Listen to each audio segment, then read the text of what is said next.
A judiciary that is effective and fully independent from other arms of government.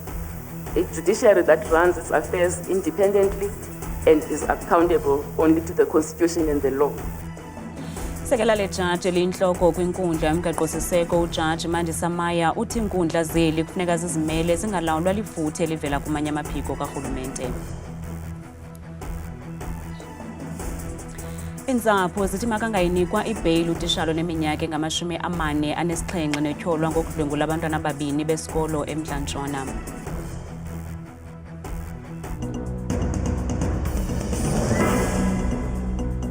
Sinamkele kwiindaba zethu ngokuhlwanje yandaba ndodwa ndaba nophumza sikhumba noyitoliki yolwimi lwezandla Bhotani Mzontsundu.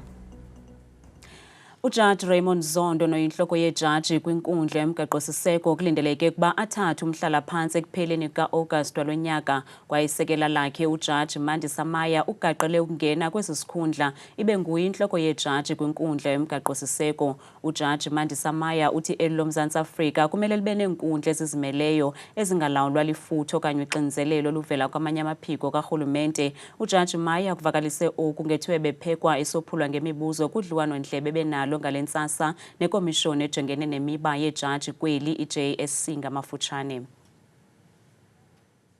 Ujaji Raymond Zondo noyintloko yejaji kwinkundla yomgaqo-siseko kweli kulindeleke ukuba athathe umhlala-phantsi ngo-Agasti walo nyaka kwaye isekela lakhe ujaji Mandisa Maya ugaqele ukungena kwesi sikhundla ibe nguye umbhexeshi wejaji kwinkundla yomgaqo-siseko. Ujaji Maya uthi liwonga elikhulu kuye ukuba yenye yejaji eziphezulu kwinkundla yomgaqo-siseko. Being appointed to that court, even if I had not been appointed in a leadership position, has to be it's the highest honor for someone in our line of business. That's where I want to think everybody would want to end up before they retire. So it was the biggest moment of my life to be appointed to that court, especially in a leadership position. Ujaji Maya uthi eli loMzantsi Afrika lidinga iinkundla ezizimeleyo ezingalawulwa lifuthe okanye impembelelo ezivela kwamanye amaphiko karhulumente. A judiciary that is effective and fully independent from other arms of government. A judiciary that runs its affairs independently and is accountable only to the Constitution and the law. Ujaji Mandisa Maya ukwavakalise inkxalabo ngokungabikho kokhuseleko olwaneleyo kwiinkundla zeli nangomba wenani eliphantsi leejaji zabasetyhini, watsho esithi inkundla yomgaqo-siseko kuyafuneka iphose umrhaji ingenelele.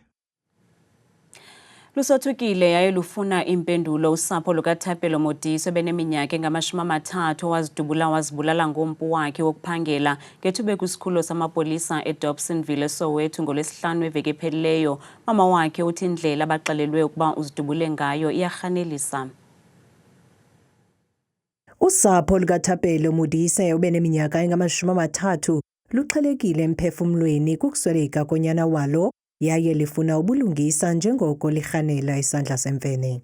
As a family, like, we are devastated ngento eyenzakele ngoThapelo. It's so traumatizing to the extent ukuthi, like, we need answers. Even the nurse that was with Thapelo in that room asitshele ukuthi what happened the time uThapelo athatha impilo yakhe. Masifika sathola uThapelo ahlele esitulweni. I-room yakhona is like a boardroom, like itafula enkulu nezitulo eziningi. Uhlele esitulweni, izandla zakhe sigoqiwe kahle neinyawo. But this is how we committed suicide. Abhekise ikhanda phezulu. Igazi lakhe, his brains, they were on the floor. Yaphumela ngapha on the right and left hand side. Ibullet yazo yashaya ibonda. Uyabona? So I don't know, is it possible ukuthi umuntu usidubule ekhanda but ukhona ukuthi ubuyise izandla neenyawo na? Is it possible? I don't know. Ngelixa iqumrhu likarhulumente lizimeleyo nelasekelwa ukuphanda izenzo ezigwenxa zamapolisa i-IPID ukutsho lingqinile ukuba liqhuba uphando ngesi siganeko. It is alleged that a member of the South African Police Services committed suicide using a firearm. So that kind of incident is an incident that falls within the mandate of the Independent Police Investigative Directorate. It was reported to us as it's supposed to be, like the police are obliged to report such incidents to us. So our investigators at the moment are investigating death in police custody, which is part of what IPD is investigating. OkaShubhing uthe ngamapolisa indlela nalawo abebambe uThapelwa nokuphendula imibuzo ephathelene nokokuba kwakutheni uze ungathatyathwa umpu wakhe xa banjwayo njengoko kuyinto eqhele ukwenziwa xa kubanjwa umntu. Siselapho ezinkundleni zamatyala inkundla ephakamileyo yaseMntla-Ntshona eKlerksdorp namhlanje bemamele isicelo esifakwe ngabezotshutshiso sokuba siguqulwe isigqibo sebheyile R50,000 salowo utyholwa ngokubulala nolilungu le-ANC epalamente uSibusiso Kula. Bezotshutshiso batyhola ngelithi lo kaKula notyholwa ngokubulala inkosikazi yakhe uJennifer ngo-2022 uyinyashile eminye yemiqathango yebheyile yakhe kwaye uphazamisene namangqina kodwa amagqwetha kaMnumzana Kula ayaziphikeza isityholo. My Lord, it is indeed so that accused will deny the alleged breach of Condition 3, particularly, my Lord, in respect of the alleged communication which is said to have taken place between the accused and the witnesses, to wit, Letlogonolo Gametsi, 2, April Papi Oliphant, 3, Johannes Mohlomi. Denies that, my Lord. Kulindeleke sivele phambi kwenkundla amatyala ngomso esinye isibini esithe sabanjwa kutshanje ngokunxulumene nokudutyulwa kobulawo inkwenkwane neminyaka emihlanu uDitebugo Phalane Junior waseSoshanguve kwiiveki ezimbini eziphelileyo kanti bane abarhanelwe sele bebanjiwe kuzakuthi ngoku. Amapolisa athi omnye abarhanelwa kukholelwa ukuba ebengaphandle ngebheyile ngamanye amatyala. uDitebugo wadutyulwa wabulawa ngethuba kuqweqwediswa imoto katata wakhe ngaphandle kwekhaya lakhe. Abarhanelwa abaneminyaka engama-29 kunye nama-30 ubudala babanjwe kulandela iphulo leenkqubo ezahlukeneyo izolo. Bobabini abarhanelwa kulindeleke ukuba bavele okokuqala kwinkundla kamantyi yasePitoli ngomso. Abahlali baseLeo Doornstad eMntla-Ntshona kwakunye neentsapho bamemelela ukuba utitshala oneminyaka engama-47 notyholwa ngokudlwengula abantwana besikolo ababini baphakathi kweminyaka eli-12 ne-14 anganikwa ibheyile inkundla. Umrhanelwa ubanjwe kwiveki ephelileyo emva kweentsuku eziliqela livuliwe ityala kwisikhululo samapolisa eMntla-Ntshona. Sithanda ukulumkisa abo baneentliziyo ezibuthathaka ngeli nqaku. Le titshala ineminyaka engama-47 ityholwa ngelithi ibibathuma ababantwana ukuba ibaphathise iincwadi xa isiya kwiofisi yayo. Kulapho ifike ibambe amalungu angaphantsi kwaba bantwana ibadlwengule. Abazali kunye namaqela ezopolitiko baphume ngobuninzi babo ukuya enkundleni namhlanje ukuyoxhasa amaxhoba. Umzali wexhoba nocele ungavezwa kumabonakude uthethe wathi, ngwana a re tlhalosetsa gore lo mntana usicacisele ukuba bekukho ukufunda kwenziwayo eklasini ngethuba kukho i-Saturday class. Ngaloo mini lo mntana uthi akakwazanga ukufunda phambi kwabanye abafundi eklasini, waze utishala wathi makaze kwiofisi yakhe ukuze afunde phambi kwakhe. Uthi xa befika kwiofisi katishala waqala ngokulotishala ukumfaka umnwe kulungu langasese emphuza kwaye mcofacofa, waze wakhuphe lakhe ilungu langasese esithi lo mntana aluphathaphathe. Le ndoda iye yabanjwa emva kokuba inqununu yesikolo kunye noomama babafundi bexelele amapolisa ngesisiganeko. Ekgotleng ga rona mo re tlile go tla go support-a batsadi ba bana. Apha sizele ukuxhasa abazali abavelelwe sesisehlo kuba nathi singabazali ke kwasika kuthi sifuna ukwenza isiqinisekiso sokuba lo tishala owenze elenyala akafumani bheyili kwaye silapha nje asikho phantsi kombutho wezopolitiko. Size njengamalungu oluntu afuna ukubona ubulungisa. Esi sisehlo esivula abaninzi amehlo kuba baninzi abantwana noomama abaphila phantsi kokuxhatshazwa okufana noku, kodwa abathethi bayathula. Eli likhwelo lokuvusa abasetyhini ke kunye nabantwana ukuba bacele uncedo bakudlula kwizinto ezifana nale ukuze bakwazi ukufumana uncedo oluyimfuneko. Umrhanelwa usavaleleke eziseleni kwaye eli tyala limiselwe uLwesihlanu wale veki. Kanti ababukeli bethu baphefumle ngeli nqaku. Akhona Nzotho Nyelenzi uthi umfanekiso imbi gqithi lento yobasaza abantwana beyofunda kanti kwenzeka izinto ezinje umthetho sawubona apha ukuba ukhona makavalelwe uChase Springs. Noziphiwa Mantana uthi Msasi imbi ibhlungu ke le ndicinga ukuba inyani makabanjwe asuse ebantwaneni umthetho udlala indima yawo uChase Mphekweni enqushwa. Siviwe Fokose uthi makavalelwe angafumani nalo bail msasazi simasikizi senzo asinzileyo ebantwaneni. Sicelo Madoli uthi kwaze kwakubi elizweni kuthenjwe bani xa izaba ngutishala odlwengula abantwana makabanjwe lo tishala tshini bawo uChase enqushwa emaxhekweni.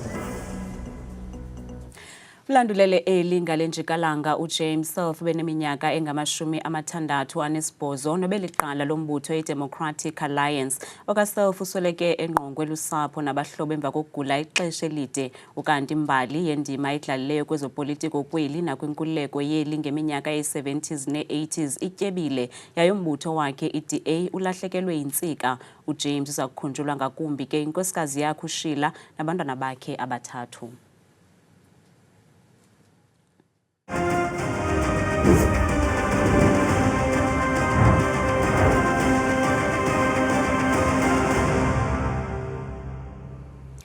Osomashishini abasakhasayo eRhawutini bavakalise izinto abazinqwenelayo kurhulumente ozakuxhuzula imikhala emva konyulo likazwelonke nolwamaphondo. Abasomashishini bavakalise imingeni abajongene nayo ngethemba lokuba iza kuthathelwa ingqalelo. Lo ngomnye wababini abaqala ishishini lokubhaka elibizwa nge-MQ Bakery kwiminyaka eli-15 eyadlulayo. Uthi ukunqongophala kwenkxaso karhulumente yeminye imicelimngeni abajamelene nayo kwaye banethemba oku kuza kutshintsha emva kolonyulo. We are planning to knock on the doors of all the departments that are having the funds that can help, because we can't make it together. Like each and every company, we appeal as business people, entrepreneurs of locations Soweto or anywhere else, for the government to take care of us. Really, we are trying and we are giving other people advantage of working, you know. So we feel that we are expensive now and not taken as important business people. Ukudala amathuba emisebenzi kwindawo zokuhlala zezinye zezicwangciso zoosomashishini abasakhasayo kwaye bekhala ngenkxaso enqongopheleyo kurhulumente kwananjalo. One is the issue of access to working spaces. As you could see, Sistiana is working from home.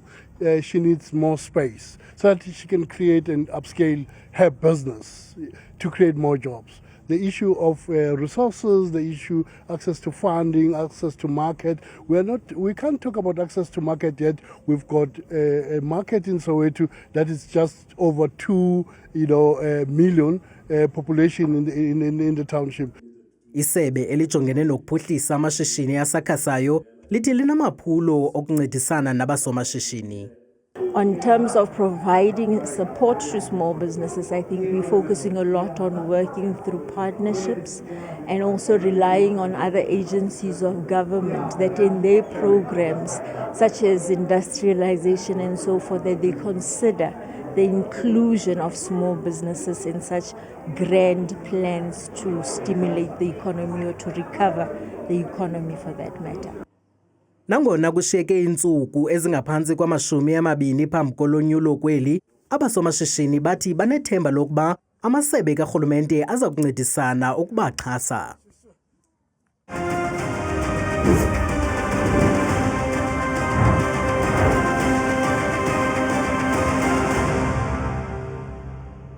Masiphasa amehlo kwimozulu nesiyiphathelwa ngithabile Makhaphela.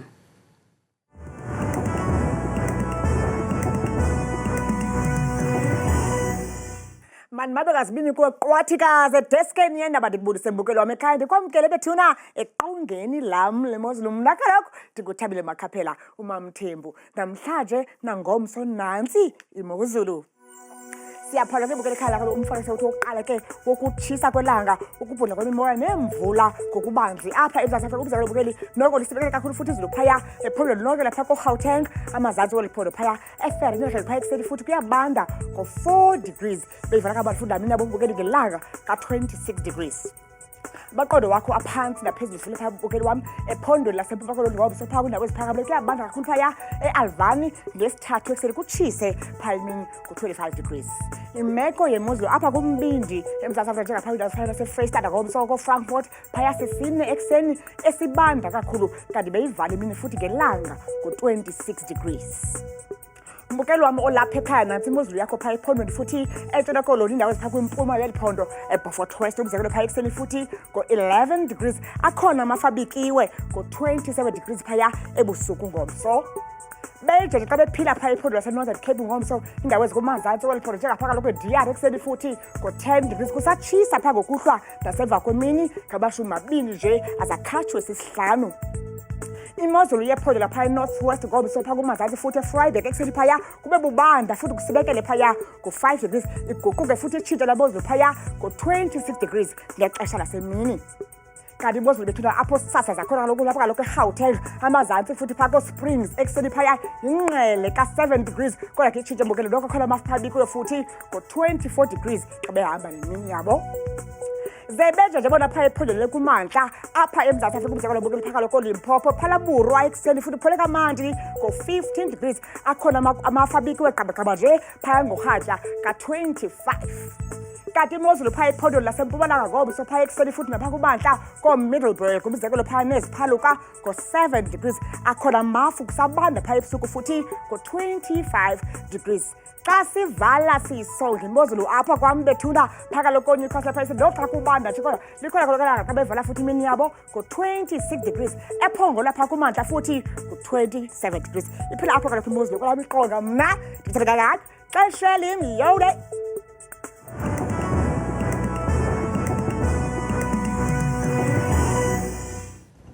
Bukele ngowafumana la manqaku namanye kwiqonga lethu le-YouTube ethi Indaba Zethu 163 kamnandi mawethu.